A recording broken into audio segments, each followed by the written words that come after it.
Welcome back to the Budget Gamer channel, where we bring you critical and in-depth reviews of just about every indie game we can get our hands on. And today we're going to be taking a look at Jetboard Joust for the Nintendo Switch. And if you haven't heard of this one, if you have heard of this one, if you've seen it on the eShop, it is exactly what it looks like. A retro classic arcade style that is perfectly suited for those giant stand-up quarter arcade machines. And so if you are a fan of retro gaming, if you're a fan of classic gaming, that might be all you need to know. But for the rest of us, there is a review coming forthwith. Looking at the story for Jetboard Joust, it immediately hit me with that kind of Super Nintendo era visual introduction to the game that really made me think of other games like Battletoads. You know, with just beautiful pixel work and action scenes and vivid colors to tell you about the story of the game. But to sum it up, there are 5 planets in this solar system, and they've all been taken over by some evil intruding alien force that has been working to abduct the civilian population and transform them into some sort of battle minions, all while embedding each planet with some supreme artifact and stationing a giant guard boss for each world. And even if you're not reading the text for the game's introduction, the visual presentation displayed it all immaculately, and so definitely mad props for that. But while Jetboard Joust introduction is definitely more SNES, the actual gameplay is much more quarter arcade, so don't be expecting a lot of diversity in what's required of the player. As far as the fundamentals of the actual gameplay is concerned, you pretty much just have to move your character around on his jetboard, left, right, up, or down, then blast away anything in your path trying to save the civilians off the planet's surface before they're transformed into another enemy for you to kill. And of course, enemy kills and civilians saved all count towards your end of game score. But while the baseline mechanics might be pretty simple and straightforward, there's a few other layers to the experience that really add towards creating a much more diverse gameplay for the player. As you are navigating between each of the game's levels, there is an inter-level map that looks something akin to a skill tree, even though it did take me a minute to figure out that's not exactly what it is. You don't pick something you want, beat the level, and get it. What actually happens is that in each level there are 2 things you're fighting towards: opening up the exit gate and gaining access to an altar.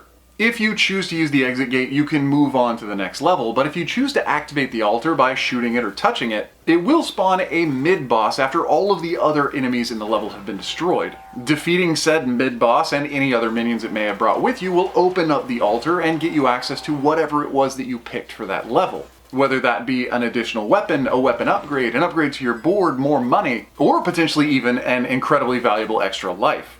And so if you don't want any extra upgrades that you're not just going to pay for with the currency in-game, then you can probably cruise through each of the planet's levels pretty quickly. But as upgrades to your board, your suit, and even any weapons that you might be able to pick up are pretty expensive, fighting an extra mid-boss challenge or 2 could really work out to your advantage. And you probably won't realize just how much until you get into your first boss fight confrontation. Bosses in Jetboard Joust are not only large, but they are in charge with huge HP bars and a large diversity of attacks. Following the general retro conventions, once you get them past a certain HP threshold, they fundamentally change visibly as well as in attack patterns and styles.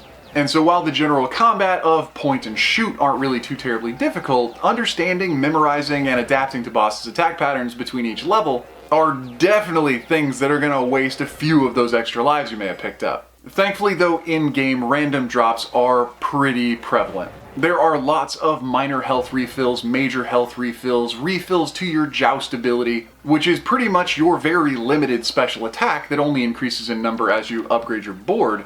And there are a few minor mechanics thrown in, such as catching an enemy's jetboard before it disappears will refill a little bit of your health or armor. As you do slowly start to defeat planets though, you'll gain permanent augmentations that will make you a little bit more OP, but of course at the next planet the challenge will just increase that much more. But thankfully there are warp gates built into the game, so if you do make it past certain larger threshold checkpoints, you can skip past certain planets to get back to where you were should you get the inevitable game over. But as the general mechanics of Jetboard Joust are pretty simple and straightforward, that is about it before we move on to the game's presentation. Visually, Jetboard Joust, other than the actual introductory graphics, is pretty basic. All of the levels use an incredibly limited color palette that does randomly change throughout the course of your gameplay, whether upon death or the introduction of a new level.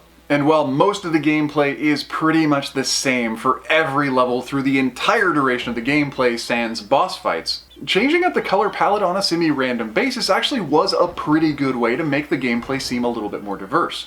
But as a personal note, games that are primarily a red color palette aren't exactly my favorite, and even the fire level in Doggerai was just a little too much. The audio package, though, was pretty well suited to what the game's trying to be, and I think my only critique for the audio and sound effects would be the sound effect for the little civilians as they get picked up by the aliens, because that particular sound effect is pretty much constant throughout every single level and does get a little bit grating.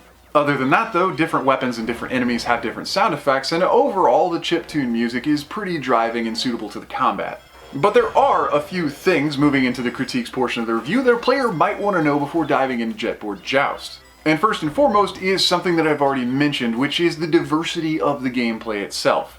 Arcade-style games are awesome for what they are, but when they're done true to form, sometimes we don't realize how many things that we didn't actually like about those type of games there really were.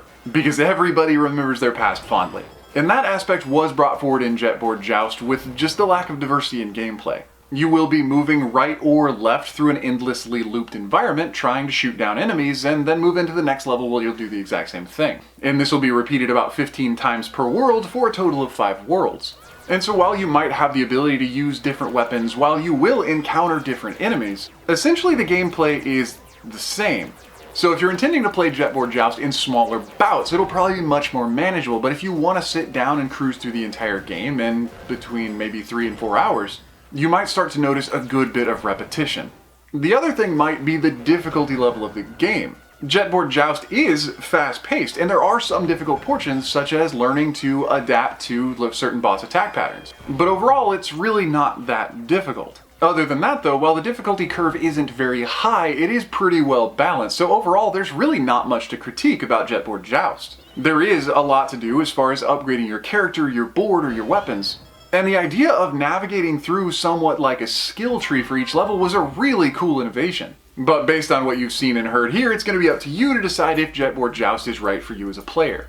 But anyway, that does about wrap up the review for Jetboard Joust, now on the Nintendo Switch. So if you enjoyed the review, or especially if you found it helpful, feel free to throw us a comment or a like to show your support, and don't forget to click that little bell icon when you subscribe to stay updated with the latest content.